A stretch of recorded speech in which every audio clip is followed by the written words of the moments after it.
What's up, everybody? My name is Jim Cavell. I'm the founder and CEO of Influencer, and I'm joined today by Reggie Torbor. Reggie is a legendary Auburn great, but he also played for the New York Football Giants, won a Super Bowl there. But that's not where I want to start talking to you today, Reggie. I want to talk about your story, man. You've shared a lot of great stuff with me about your story, and really where I want to begin is in Louisiana, where you grew up, and you had a mentor take you under their wing, and really help you grow into a man. Correct. Yeah, actually he was my high school football coach, and I had always been in sports, but I had never had someone wrap their arm around me. The way that, as I look back upon it, sports should be. A lot of the things today are more dedicated to just winning and getting to the next level, but I mean, this is the first time a man not related to me genuinely loved me, told me, took the blinders off, told me how big the world was, much bigger than I had been led on to believe that it was from my environment that I was in, and I was able to see potential and start to dream the way that a young man is supposed to be able to dream.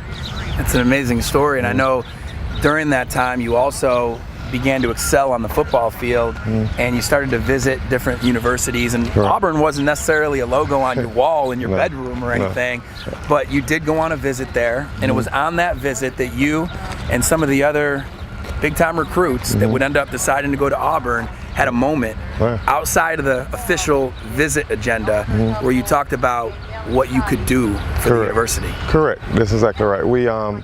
Auburn, a lot of people don't know, Coach Tuberville was getting there late. They had left Ole Miss late, which is probably a different story, but so they were getting there late, so they didn't have a full recruiting season. So there was probably 30 of us on one recruiting visit, which is an enormous weekend for college to have that many kids.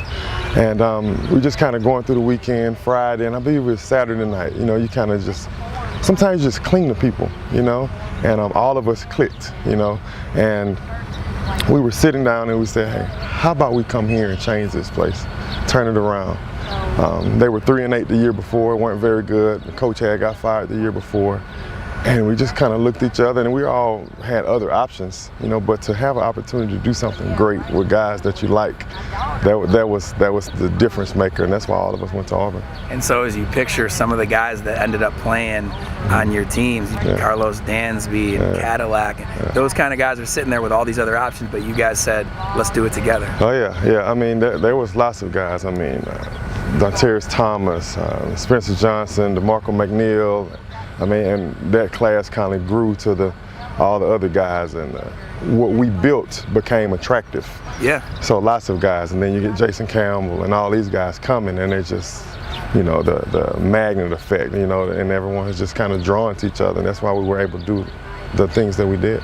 So at Auburn, we'll go back to that experience in a little bit, but you had such a good career, you were able to realize the dream, right? Only 1% of big-time college football players actually get to go to the NFL, and less than 90% of those guys that get drafted remain in the NFL for more than 3 years. But you actually had a long NFL career, but it was when you first arrived at my beloved New York Football Giants that you got a lesson you would never forget from Michael Strahan, talking to you about the bigger picture of this business that is pro football. Yes, I remember very well, like it was yesterday. And Michael Strahan's locker was directly across from mine, to the left a little, but I mean, I got to spend lots of time with him, and there's the player that most people know, or the Hall of Fame player, but to me he was just a guy who was a mentor for me, I was able to learn a lot from, with lots of wisdom. And as a rookie, you have these bright eyes, you walk around and you're looking around and you're seeing all these people that you've been seeing on TV all your life, and now they're your teammates. And quickly he stopped me, he said, hey, every day that you walk in this locker room, it's one day closer to you being put out of this locker room. You just need to make sure when that day comes that you're prepared. And I never forgot it. What does that look like when you're 21, 22 years old? You said when you were in Louisiana, you saw there was this whole world out there through your mentor. He taught you that. Then you got to see more of it at Auburn. Now you're in New York City and you hear something. What were you thinking then versus what you're thinking now? Well, it was layers. Okay, so if I had to give equivalent, it would be like you've been in your hometown. Yeah. And you realizing that that little community you're in, you know, is a city, you know. And then from that city, you're able to see, you get to Auburn, and it's like, oh, well, it's the States, you know, and then you keep going on, and by the time you see, you think you've arrived and you can see the country. Yeah. And then by the time you get there and you have this, you know, Michael Strahan talking to you, and you're surrounded by all these successful guys and all these people in New York, you realize there's a world. The world. Exactly right. Okay, so you guys won an amazing Super Bowl. David Tyree, the big catch. BT.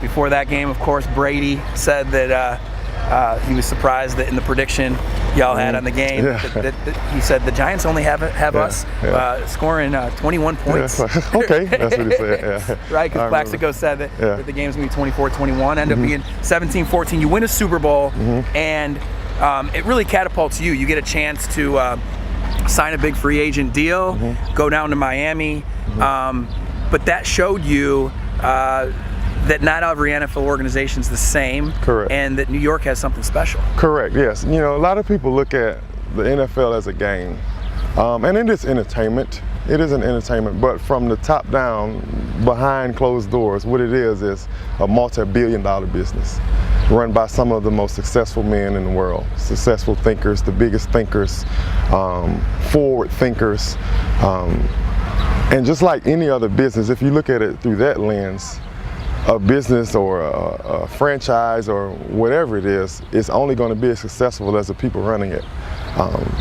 And even when I thought, as we were saying earlier, I thought the blinders were coming off in New York, there was still so much that I didn't know. I wasn't able to look past the locker room, if you will, up until, you know, the general managers, the CEOs, the CFO, you know, the people who are making things happen, and how the things that they do affected the success that we had downstairs in the locker room. And out of the franchises I played for, there's no one that does that like the New York Giants. That's awesome, man. Okay, so as you look back on your career, there's a lot you've learned, not just as a football player, but you're a husband, you're a father, and you're a successful man in a lot of ways. As you look back at who you were when you were 18, and whether it's the mentor that was your high school football coach that's mentored you into that point of life, or the mentors you had in the coaches and maybe seniors when you first got on campus at Auburn, and so on and so forth. As you look at kids today, and if you're talking to your 18-year-old self, what are some of the biggest things you wish you would have known then that you can share with a new freshman on campus at Auburn or any school in America? Right. I would try to balance. I would try to balance the idea of appreciating what I'm blessed with now, but not letting it be a finish line, letting it be a starting point. You know, a lot of people, you know, you work a lot of your life, you work hard, you try to get a scholarship, and you arrive on campus and it's like, I made it. You know, like a finish line. You know, but what it is a starting point. And lots of people either don't make it through college because of that perspective, or never amount to their full potential because of that perspective. There is so much more that you can do. Even as successful as I've been, there are so many relationships that I could have made stronger. There are so many different, for instance, the things that I'm saying, I'm figuring out at 23, 24, 25. I know guys who got that in college. As I look back in hindsight, you know, they were more focused than I was. You know, so not that you regret, not from a regret standpoint, but there were things that I could have done a lot better. So I would tell my 18-year-old self that enjoy the moment, but also realize the potential and the things that you can accomplish going further if they're important to you, if you are willing to learn. Now that potential is kind of a twofold statement. Number one, it's in football, right? If you get easily satisfied and you get on that field as a freshman, you're probably not going to reach your full potential. But also, it's realizing that there's life beyond football. Correct. And that's kind of what Strahan was saying to you, right? Like, you've made it to the highest level now. Every day you're here is a day closer to it being over. There's a whole world out there. He's personified that maybe better than anyone. Yes. So two things to that. So the first point, that's what I was talking about before. I'm talking about bigger than football. Yeah. I tell people all the time, if I at my funeral, the biggest thing I'm known for is playing football, then I failed. Yeah. My life is a failure. If that was all I'd done with my life. I'm talking about because I ran and I worked hard in college for the field. I'm talking about relationship with professors. I'm talking about taking classes that I can use now. For instance, as I transitioned to my business life after football, I'm going back reading books, taking courses that I should have took when I was 18. You see, but I didn't have the thought process to do those things. And that's what I mean. There were guys I played with, and we're going out to party, which if you want to go out, you're 18, 19, that's not a crime, but he would stay behind, and he's studying extra, he's taking extra courses. I graduated my senior year, and because I redshirted, I had an extra year. I could have taken all kind of things, all kind of courses, but I didn't. People look at Michael Strahan and just think he just hit the jackpot when he finished. He had been preparing for where he is now for years, doing small radio, small TV, growing, building a brand, watching feedback, watching the way he carries himself. Yeah. All those things are important, and they don't just happen. So, one of my favorite quotes, to whom much is given, much is expected, right? Yes. And so some student athletes may hear this kind of stuff and say, man, there's a bullseye on us. People are always trying to keep us within a certain set of boundaries. There's all these rules. But at the same time, there's all these extra opportunities that you get because you're playing football at Auburn or the University of Miami, or name a school that's a big-time Power 5 school that you can leverage, right? And so, what are some words around that? Leveraging, what are some opportunities you've been able to leverage off of playing at the level you've played? Right, well, that's easy. I mean, you'll find out at an early age that lots of people leverage you. Right. College football itself, there's lots of leveraging going on. Yeah. Well put. Yeah. Lots of leveraging going on. So, for instance, when I was in New York, someone pays you a nice amount of money to come do an appearance for 15 minutes. So the small thinker says, hey, I just made some quick bucks for 15 minutes. The big thinker says, how much are they making? Right. Amen. Could I do that? Could I put an event like that on? Could I host this, or go about these things myself? Get yourself into more leadership roles, more top-down roles versus getting something that trickles down to you. But once again, that comes with this forward thinking that does not just happen. You catch someone 24, 25, once you get to 30, if they haven't been thinking about these things, it's going to be very hard to transform their thought process.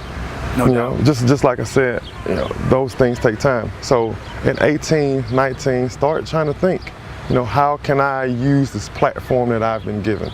In the NFL, they always say, use the jersey while you have it, because once you turn that jersey in and it's over, it's over. I remember I used to go to New York and go to the front of the lines and nicest restaurants. Now, I go and, if some of those old guys aren't still working there, I'm in the back of the line like everyone else. Right.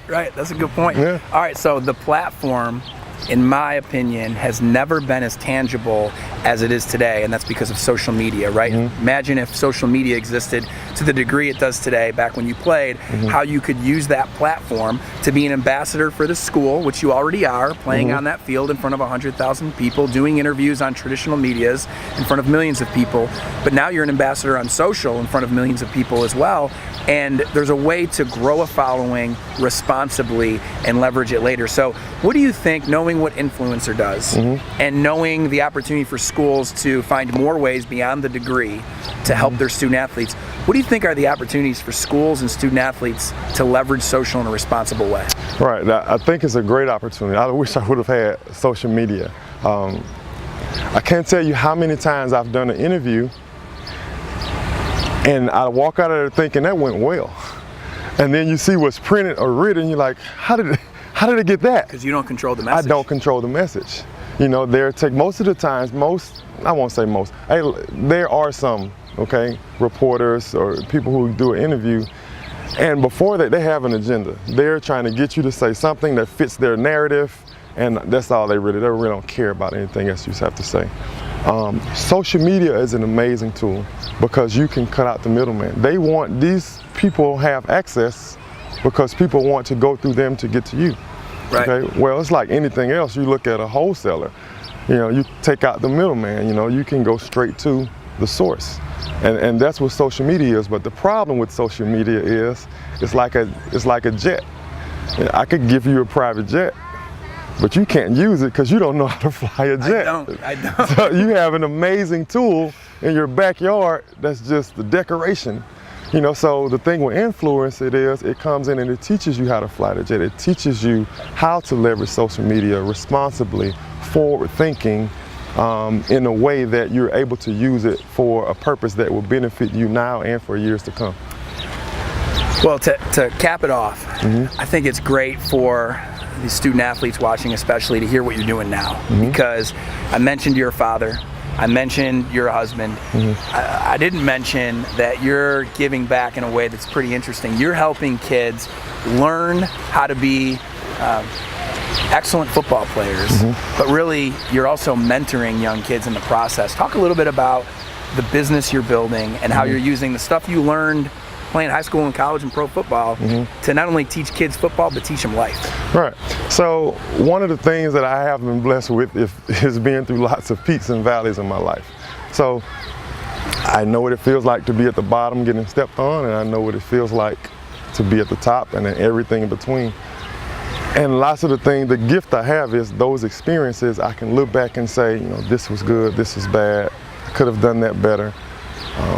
And not only my experiences, I bring in the experiences of all the great men that I've been blessed with in my life to be surrounded with. And from there, I can take them and I can look at someone and I can see myself. I can see the little kid who, if my coach never helped, you wouldn't be standing here talking to me right now. Right. People look at successful people and they say, man, he's great, he works really hard, or she works really hard. But in reality, when you see someone successful, they are the product of lots of people investing in them. No such thing as a self-made man. No such thing as and someone telling you that is not very successful. I love that phrase, and I think it's very true, and that's why it's my goal to help more guys like you speak to younger guys and gals that I hope are watching right now. Man, thank you for giving me some time and for all you're doing to support what I'm doing, and I'm excited to continue to support you and your journey and appreciate your friendship. Hey man, appreciate you. Take care.